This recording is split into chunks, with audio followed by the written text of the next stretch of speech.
মানুষ একটু ভাবেন আমার রব কত বড় মহান, সামান্য মুহূর্তের জন্য তাকে জীবনে স্পর্শ করে না, তো এই রবকে রব মানবো না তো কাকে মানবো?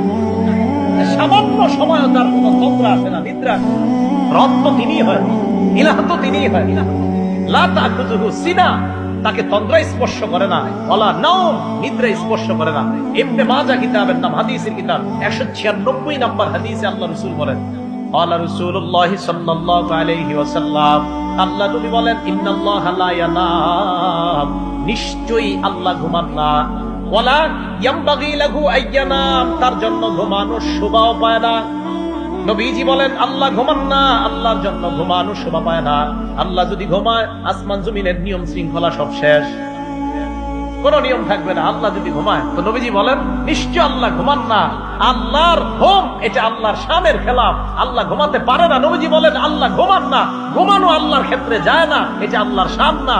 আল্লাহ সব সময় জাগ্রত, আল্লাহ চিরস্থায়ী। এই জন্য আসমান জমিন ওই অবস্থা আছে যে অবস্থা আল্লাহ রাখতে চায়।